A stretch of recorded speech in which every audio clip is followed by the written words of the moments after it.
France 24, LCP, Public Sénat présente.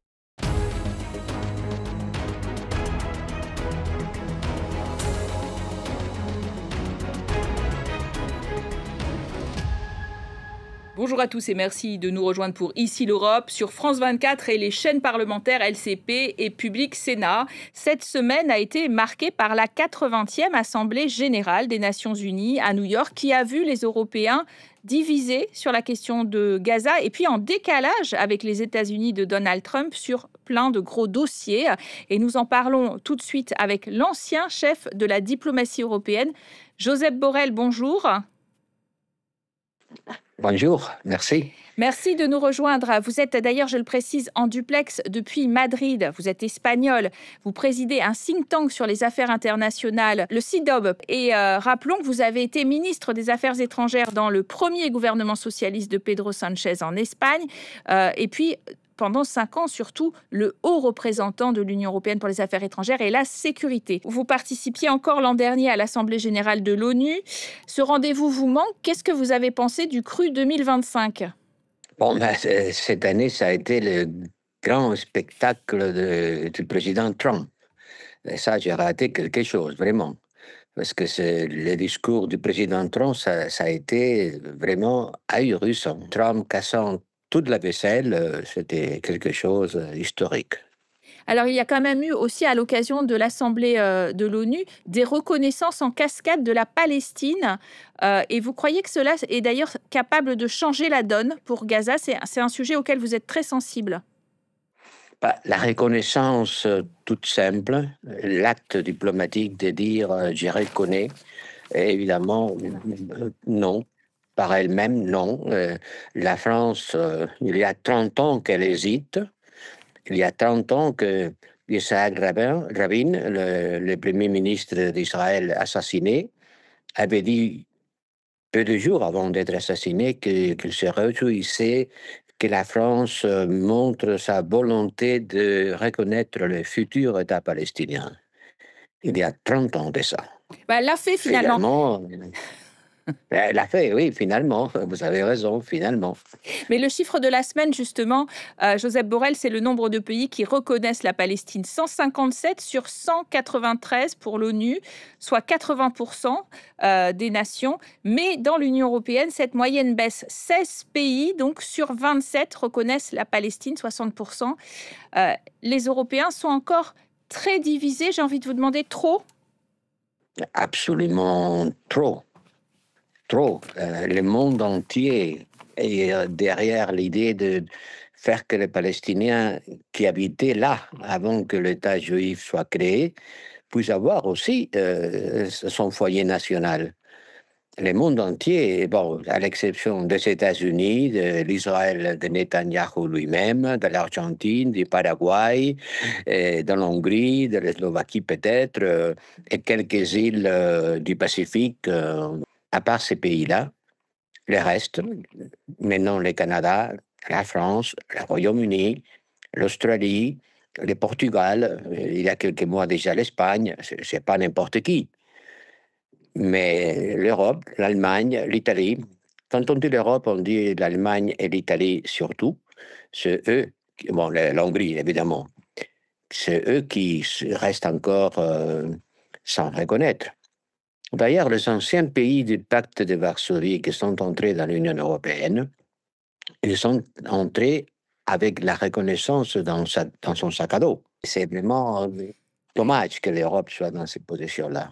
Alors, pour réagir à la situation à Gaza, la Commission européenne prévoit désormais la suspension des concessions commerciales préférentielles sur les produits israéliens, l'imposition de sanctions aux ministres d'extrême droite et aux colons extrémistes dans les territoires occupés de Cisjordanie. Et vous avez qualifié d'ailleurs ces mesures de plaisanterie. Pourquoi ? Écoutez, vous savez quel est le coût pour Israël de cette annulation partielle, très partielle de l'accord commercial? Le coût pour Israël, c'est 227 millions d'euros. Est-ce que vous croyez vraiment que Netanyahou va se sentir impressionné pour qu'on lui dise qu'il faut qu'il paye 227 millions de droits de douane? Non, je ne le pense pas. C'est ça, ce qu'on est capable de faire, c'est vraiment pas à l'auteur de l'enjeu. À la vue de ce qu'il se passe, c'est pas grand-chose. Mais au moins, ils ont cassé le tabou de qu'on ne pouvait rien faire contre Israël. Au moins, on cassé ces tabous. Avant de ça, j'avais dit, écoutez, si les États membres, quelques États membres, considèrent que la Commission européenne ne fait pas ce qu'elle devrait faire, ben, il y a une solution, c'est aller au tribunal de justice. Parce que quand on dit qu'il faut mettre l'accord d'association en hold, comme on dit en anglais, c'est pas pas un choix. Le suspendre.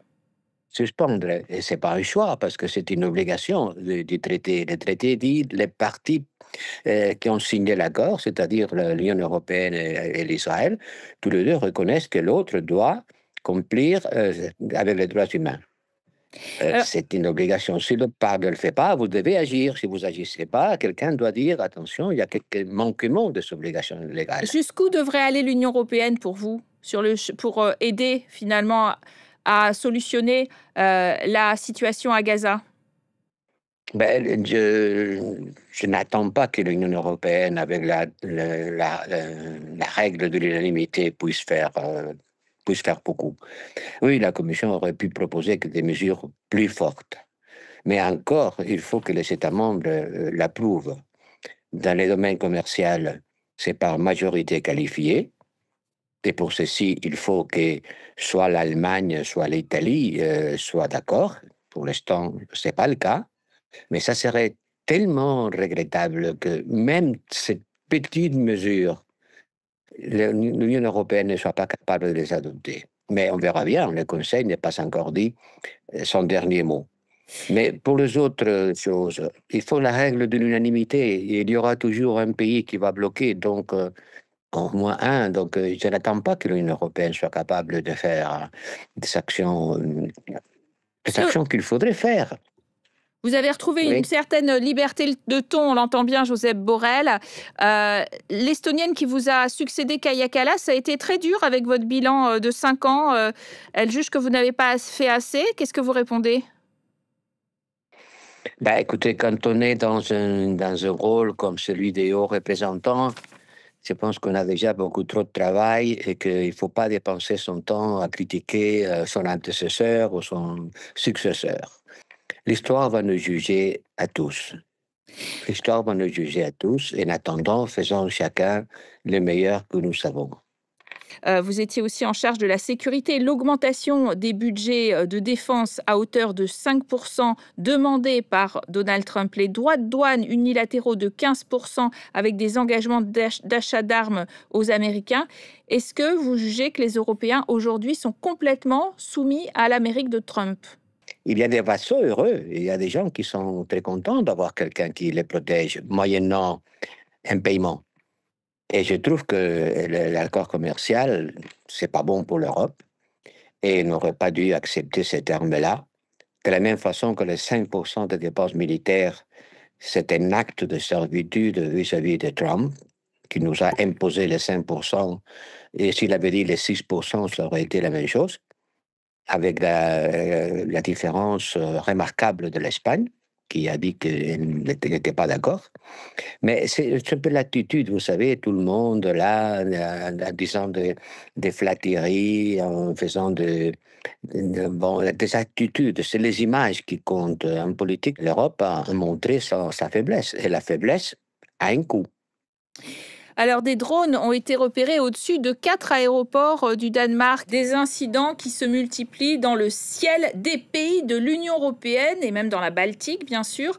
Pour vous, il n'y a pas de doute, les Russes testent nos nerfs et notre solidarité militaire? Si c'est les Russes, et c'est difficile d'imaginer qu'ils puissent être quelqu'un d'autre, et certainement, ils sont en train de tester nos capacités de répondre, notre volonté d'agir, notre unité. Ben, vous savez, rappelez-vous, quelques jours avant l'invasion russe de l'Ukraine, quand j'ai présenté la boussole stratégique européenne pour la défense européenne, j'avais dit l'Europe est en danger, nous sommes en danger, nous n'avons pas les capacités militaires pour faire face à une attaque. Alors, à l'époque, personne ne m'a écouté, évidemment. Les gens étaient dans la paix heureuse sous les parapluies militaires américains. Puis après, la guerre d'Ukraine est venue. Et maintenant, c'est évident que la Russie, avec la bienveillance du président Trump, essaye de... Parce que vraiment, la bienveillance que Trump a démontrée vis-à-vis de Poutine, qui est accusé par la Cour pénale internationale, et c'est quand même remarquable. Bon, ben, c'est évident que quelque chose se passe. Moi, ce que je trouve, c'est dire, ah, si la Russie continue comme ça, ils vont voir. Ils vont voir quoi? Qu'est-ce qu'ils vont voir? C'est pas la première fois qu'on menace la Russie avec des sanctions. Et puis, après, rien ne se passe. Et les Russes le savent bien. Donc, D'ailleurs, c'est un test pour savoir qu'est-ce que nous sommes capables de faire. voilà, la Commission européenne propose justement un 19e paquet de sanctions contre la Russie qui doivent plaire à Donald Trump, puisqu'il avait appelé les Européens à imposer des droits de douane à la Chine et à cesser de s'approvisionner en hydrocarbures russes, y compris d'ailleurs ses grands amis, la Hongrie et la Slovaquie que vous mentionniez. 20% de notre gaz naturel liquéfié provient toujours de Russie. C'est un bon mouvement? Jusqu'à maintenant, ça a été bloqué par cette histoire de l'unanimité. On a discuté beaucoup de fois de ça, et il y a toujours des pays, et tout le monde sait de quoi je parle, de qui je parle, qui ont dit non à ça. La Hongrie Permettez-moi de dire que et et la d'autres, Slovaquie. mais surtout la Hongrie. Voilà. Mais surtout, permettez-moi de dire que la Commission européenne n'a pas la capacité de proposer des sanctions. Seulement peuvent proposer soit le représentant, soit un État membre. C'est l'Union européenne à la fin qui doit l'approuver. Sous la proposition, j'insiste, pas de la Commission, mais du haut représentant ou d'un État membre. Et je ne sais pas si cette fois-ci ça va passer. Et ça devrait passer, parce que c'est vrai qu'on continue à financer la Russie en lui achetant des hydrocarbures et des gaz. Et c'est vrai aussi qu'on continue à financer la Russie d'une façon indirecte en achetant des produits pétroliers qui sont distillés dans l'Inde avec du pétrole russe. Si on ne peut pas importer du pétrole russe, on ne devrait pas non plus importer d'un tiers pays ce qu'on obtient à partir du pétrole russe. Et dans Vous êtes favorable, Josep Borrell, à ce que justement les avoirs russes gelés puissent constituer un moyen de prêter de l'argent à l'Ukraine? C'est ce que propose aujourd'hui la Commission, et qu'il y a ensuite des réparations qui soient prélevées. Est-ce que c'est jouable juridiquement, cela? On a discuté beaucoup de ça.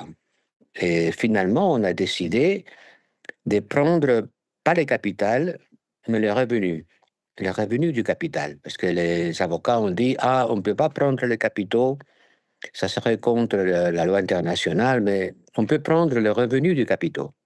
Ce qui pour un économiste, c'est un peu bizarre, parce que si les capitaux appartiennent à quelqu'un, les revenus de ces capitaux-là aussi appartiennent Donc, aux vous êtes propriétaires pour des qu'on en capitaux. reste là? On en reste là ou pas? On en reste au Non, revenu? moi je serais tout à fait favorable, mais pour cela, il faut d'abord qu'on ait une base légale solide, qu'on n'a pas trouvée avant du mois de décembre, quand je suis parti de Bruxelles, on ne l'avait pas trouvé. Je ne sais pas si maintenant, par art de miracle, on l'a trouvé. Et en D'accord. deuxième lieu, il faut trouver l'unanimité, parce que c'est bien de proposer des choses, mais finalement, il faut que les États membres, qui sont les maîtres de la décision, veuillent le faire. Et franchement, pour l'instant, je ne vois pas l'Hongrie de dire oui, on est Ni d'accord, on d'ailleurs va la saisir Belgique, où se 300 situent ces milliards. avoirs. Au chapitre des ingérences russes, Josep Borrell, rappelons que les Moldaves se rendent aux urnes le 28 septembre pour des élections législatives, moins d'un an après une présidentielle perturbée par l'ingérence russe et un référendum sur l'adhésion à l'Union européenne validé de justesse. Le parti pro-européen de Maia Sandu pourrait perdre sa majorité absolue au profit des partis populistes alignés sur le Kremlin. C'est un enjeu, ce serait un enjeu important pour l'Europe? Les gens peut-être ne savent même pas quelle est l'importance stratégique de ce petit pays qui est déjà à moitié occupé par les troupes russes. C'est un pays qui n'est pas membre de l'OTAN, qui est aux portes de l'Europe et qui malheureusement serait le prochain candidat à subir des attaques russes si l'Ukraine devait perdre cette guerre. Et je sais qu'il y a beaucoup de gens en France qui considèrent que la Russie n'est pas un danger existentiel pour l'Europe, que l'Ukraine c'est un problème et que ça n'ira pas plus loin. Malheureusement, oui, la Moldavie est sous une énorme influence russe, une énorme pression russe, avec tous les moyens. La désinformation, c'est là où la Russie déploie toutes ses capacités, et sont beaucoup. Et le sort de la Moldavie, c'est stratégiquement très, très important pour nous. Alors, Josep Borrell, dans notre rubrique Ligne directe, nous donnons la parole aux jeunes sur l'Espagne, qui a déjà une politique migratoire très différente du reste de l'Union européenne. Écoutons tout de suite Anas vous interpeller. L'Espagne et la France ont signé en 2021 un accord historique de double nationalité. Pourtant, avec des pays comme la Roumanie, l'Italie ou même le Maroc, où il existe de très grandes communautés en Espagne, ces accords restent bloqués. Ne pensez-vous pas que faire avancer ces conventions serait une manière concrète de renforcer la citoyenneté européenne diverse et d'offrir un contre-modèle face à la montée de l'extrême droite ? Alors, votre réponse sur ce thème très sensible? L'Espagne, là aussi, elle est à contre-courant. Elle est à contre-courant de la dépense militaire. Elle n'accepte pas l'imposition trumpienne de 5%. Elle est à contre-courant de la majorité. Elle a été l'avant-garde de la reconnaissance de l'État d'Israël. Il faut le dire ça en honneur du président du gouvernement espagnol. Il est surtout, en matière migratoire, elle est en train d'employer un modèle complètement différent du modèle de, par exemple, l'Italie de Meloni. Un système beaucoup plus humanitaire, l'injection de forces du travail qui viennent de la migration. Ça nous a donné un élan économique. Et sans ça, la société espagnole ne marcherait pas. Merci Josep Borrell d'avoir été notre invité aujourd'hui. Nous poursuivons tout de suite avec un débat sur le conflit israélo-palestinien. Ça se passe au Parlement européen avec mon complice Alexandre.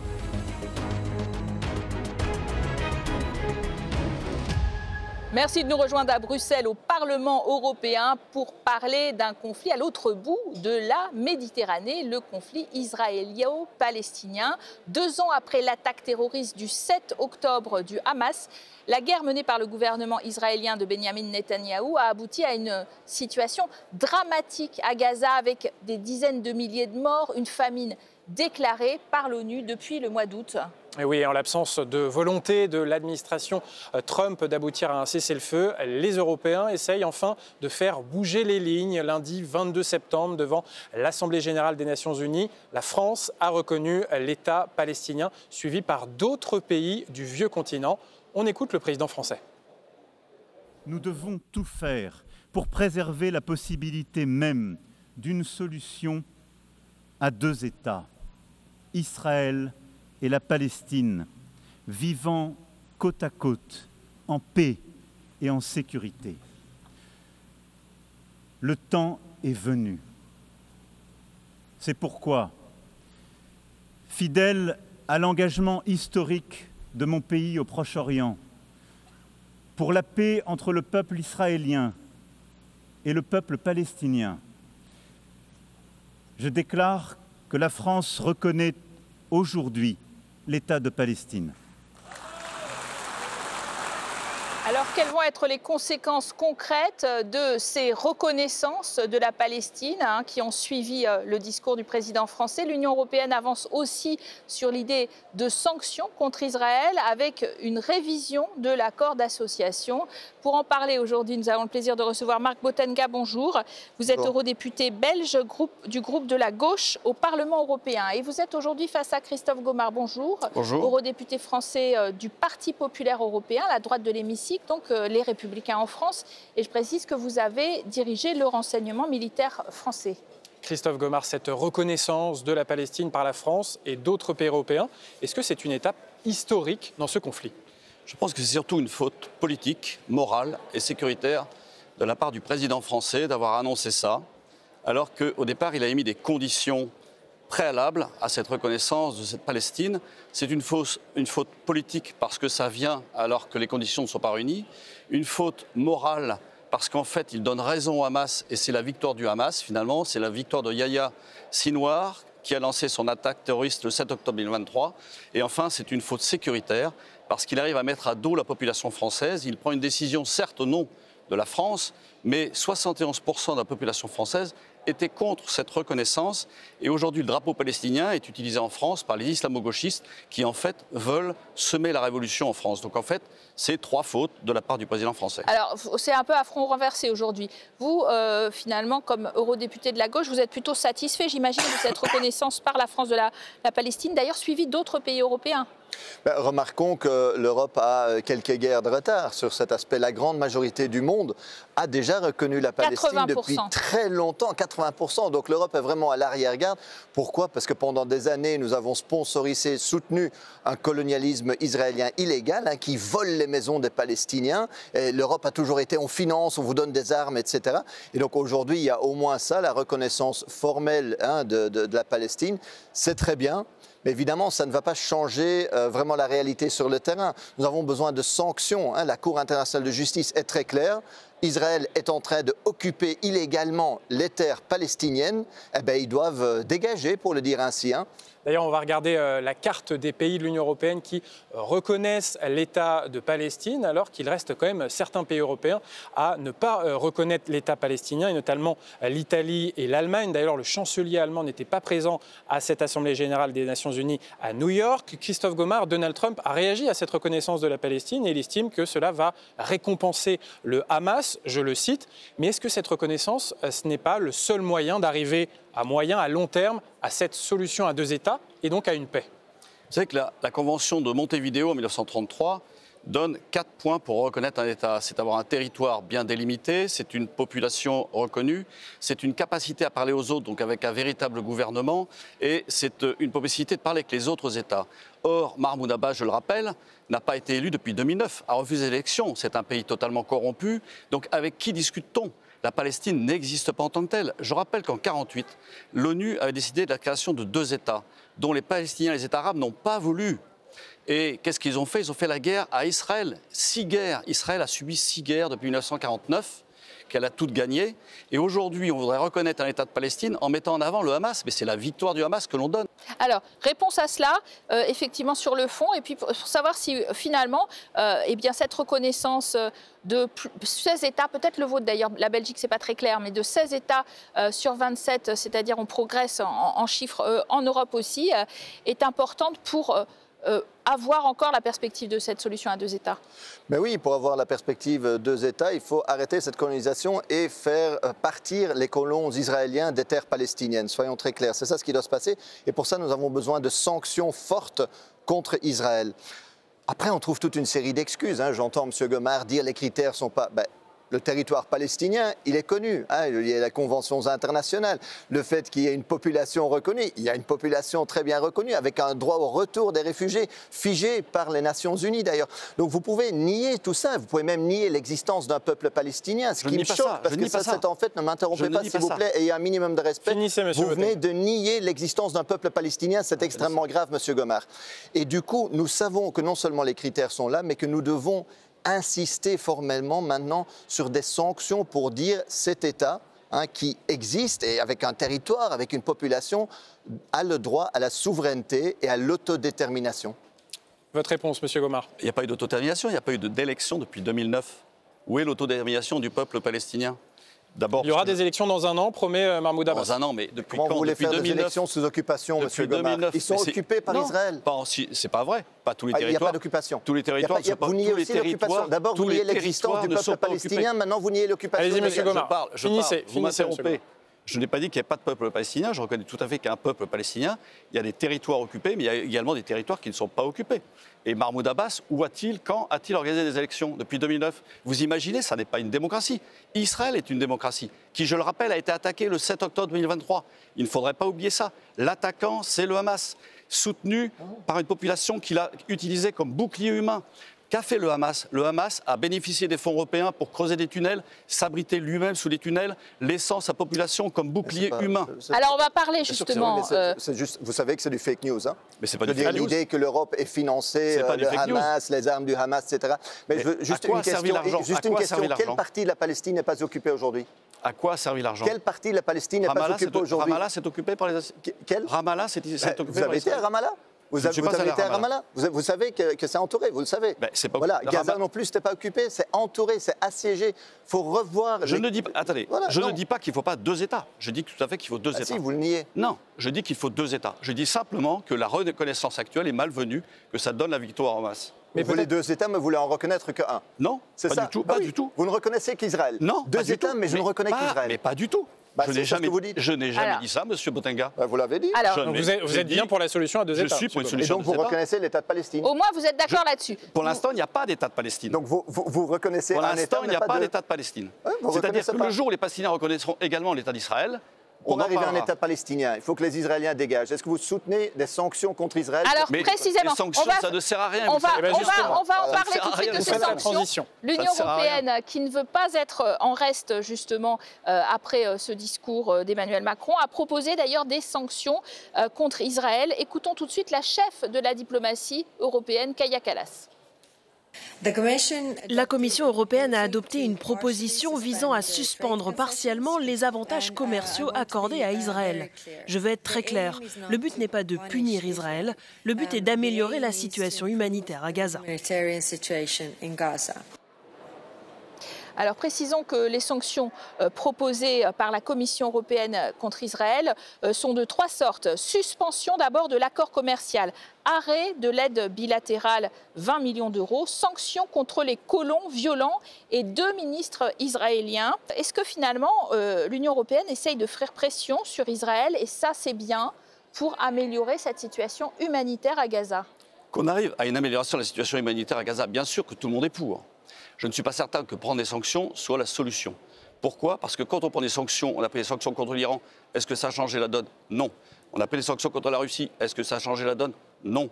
Est-ce qu'on va prendre des sanctions on veut prendre des sanctions contre le gouvernement de Netanyahou. Et ce n'est pas le peuple israélien qui est en cause. Or là, on va mettre tout Israël, parce qu'il y a beaucoup d'Israéliens qui ne sont pas pour le gouvernement de Netanyahou. Donc je pense qu'il faut raison garder. En effet, il faut discuter pour arriver à ce que ce conflit cesse, mais le conflit cessera le jour où les otages seront libérés et le jour où le Hamas déposera les armes et se rendra. Elles sont suffisantes, ces sanctions proposées par la Commission européenne, Marc Botenga? Et intéressantes déjà, parce qu'elles n'existaient pas avant. Oui, on voit que la Commission commence à céder sous la mobilisation des Européens après 2 ans de génocide en cours. Donc c'est extrêmement important.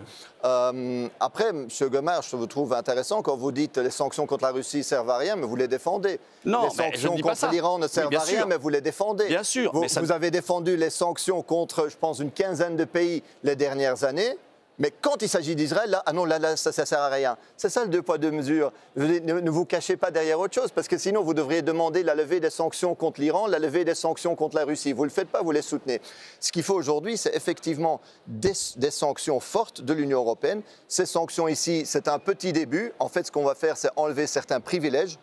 Donc on n'est pas en train de sanctionner vraiment. Mais on vise les colons violents, les ministres israéliens les colons violents, extrémistes. Voilà, parce que moi, contrairement à M. Gommard, j'ai été en Palestine récemment et j'ai vu que ces colons violents n'agissent pas seuls. Ils agissent avec le soutien plein de l'armée israélienne. Ça veut dire que c'est l'État israélien qu'il faut sanctionner. Parce que certes, Christophe Gommard, il y a la situation humanitaire dramatique à Gaza, mais il y a aussi cette colonisation israélienne de la Cisjordanie qui s'accélère depuis le 7 octobre avec des colons effectivement violents et de plus en plus de Palestiniens qui sont blessés dans ces attaques. Qu'il y ait une colonisation, personne ne peut le nier. Maintenant, tout s'arrêtera, je pense, le jour où les otages seront libérés et où le Hamas déposera les armes. Commençons d'abord par ça.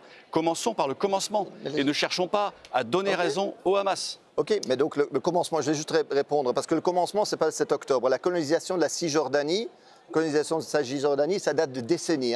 Donc ce n'est pas le 7 octobre. Deuxièmement, les otages et le Hamas, c'est à Gaza. Vous parlez de la Cisjordanie, vous mélangez les choses. Non, je mélange la pas du tout les colonisation illégale n'a rien à voir avec le conflit. Je veux dire juste parce que...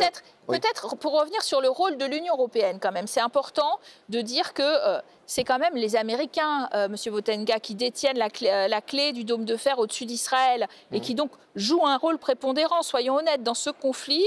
Est-ce que l'Union européenne parvient à s'imposer aussi? Par exemple, l'Allemagne a arrêté de livrer des armes. Est-ce que ça fait une différence? Absolument. Je pense que les Américains jouent un rôle très important. C'est le soutien principal d'Israël depuis des décennies.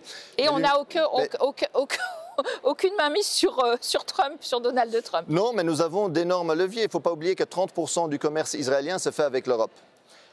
Il y a beaucoup d'armes qui passent par l'Europe. Donc il y a les armes qu'on exporte nous-mêmes, que nous vendons nous-mêmes, mais il y a aussi ceux qui transitent par l'Europe, qu'on peut et qu'on doit bloquer. Il y a les fonds publics européens qui vont en direction d'Israël. Donc aujourd'hui, il y a des fonds publics européens qui financent même le ministère de la Défense en Israël. Donc c'est assez inimaginable. Vous avez un pays qui est décrié, condamné par toute une série d'acteurs humanitaires, par les Nations Unies, On etc. est aussi les premiers donateurs à Gaza et pour les Palestiniens. Vous savez, quand vous financez les bombes et le massacre, après allez à vous donner un peu de nourriture, ça ne résout pas le problème, vous savez. Donc il faut vraiment aujourd'hui des sanctions fortes contre Israël. N'importe quel autre pays qui serait permis ça, il serait déjà tapé un embargo. Christophe Gomard, on dit que la clé est dans les mains de Donald Trump, mais est-ce que l'Union européenne peut avoir des leviers pour faire pression sur Benjamin Netanyahou? L'Union européenne a beaucoup moins de leviers que n'en a Donald Trump, qui reste quand même le pays qui vend des armes, en effet, à Israël. Ce que donne ou ce que vend l'Europe à Israël est très peu, c'est très minime par rapport à ce que les Américains donnent. D'abord, Israël construit lui-même ses propres armes ou ses propres armements, et d'ailleurs, c'est également un exportateur d'armes, un des premiers exportateurs d'armes dans le monde, donc il n'a pas vraiment besoin de l'Europe pour ça. Qu'il y ait des sanctions contre certains dirigeants israéliens, je ne pense pas que ça changera la donne, parce qu'en réalité, on s'aperçoit de quoi aujourd'hui? On s'aperçoit en réalité d'une radicalisation d'un Benjamin Netanyahou de plus en plus. C'est-à-dire plus il y a de pays qui reconnaissent la Palestine, en réalité, il y a une radicalisation certaine et une fuite en avant un peu de Netanyahou. Est-ce qu'il va aller vers une fuite en avant, vers encore plus d'interventions en Cisjordanie, voire une...